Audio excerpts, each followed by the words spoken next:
You reach for your phone the moment silence arrives. You fill every quiet space with noise, distraction, anything but the sound of your own thoughts. The modern world has given us endless ways to avoid being alone. Podcasts while we walk, music while we work, social media while we wait. We live in constant connection, constant stimulation, constant escape from the one thing that terrifies us most: our own company. We have therapists and life coaches and meditation apps. We have techniques for managing anxiety and tools for productivity. But something is missing. We still cannot sit in a room by ourselves without reaching for something else. Maybe the problem is not that we need better distractions. Maybe the problem is that we have forgotten how to be alone. Jesus understood this. After his baptism, before his ministry began, he walked straight into emptiness. Matthew tells us, "Then Jesus was led up by the Spirit into the wilderness to be tempted by the devil. And when he had fasted 40 days and 40 nights, he was hungry." Matthew 4, 1-2. 40 days. No distractions, no escape routes. Just Jesus and whatever was waiting in the silence. He did not stumble into solitude. He was led there, as if the wilderness was not a punishment, but a necessity. In the 3rd and 4th centuries, thousands of Christians looked at that example and made a radical choice. They walked away from cities, from families, from everything that filled their days, and disappeared into the Egyptian desert. They were called the Desert Fathers and Mothers. Antony of Egypt was among the first. Born into wealth around 251 AD, he lived a comfortable life until that moment in church. At 20, he heard the gospel read, "If you want to be perfect, go, sell what you have, and give to the poor, and come, follow me." Matthew 19:21. He did exactly that. He gave away his inheritance, placed his sister in a community of virgins, and walked into the wilderness. But Antony did not start in complete isolation. First, he apprenticed himself to an old hermit near his village. He learned the rhythms of solitary prayer, the disciplines of fasting, the art of spiritual warfare.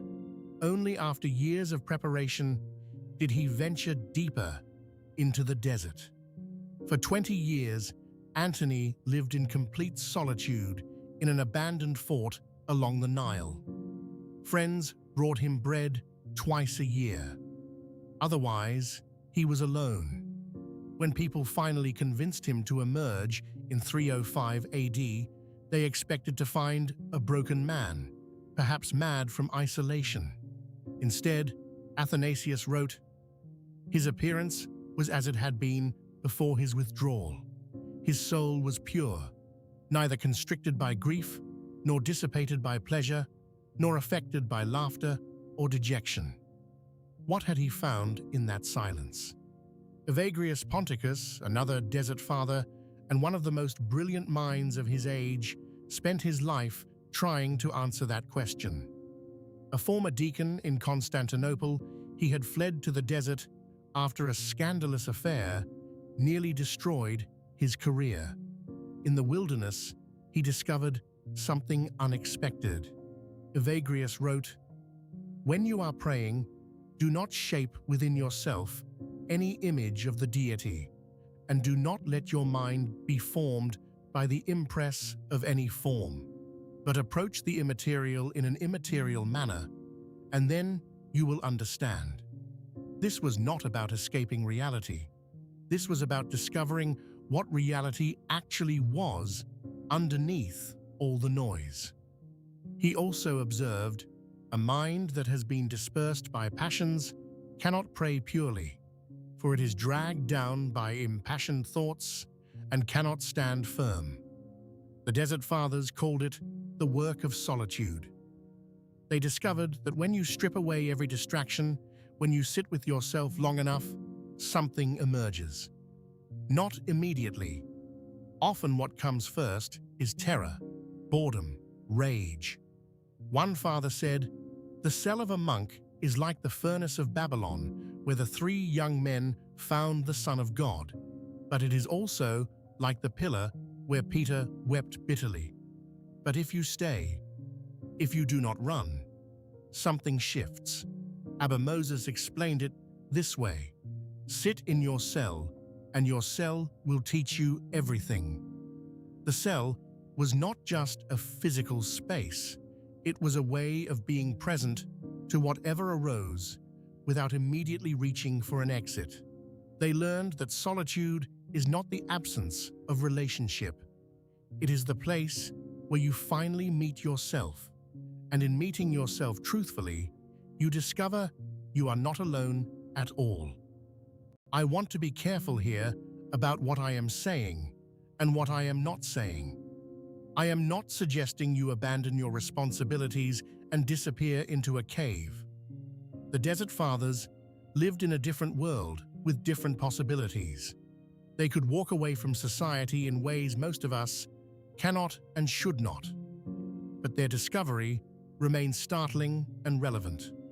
They found that the capacity to be alone is not a luxury or a personality quirk.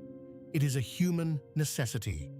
Not because isolation is inherently good, but because most of us have never actually been alone.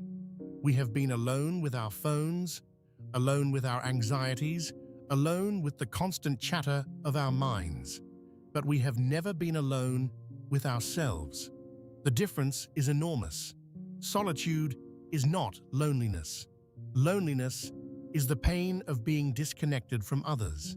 Solitude is the discovery that you can be alone without being lonely.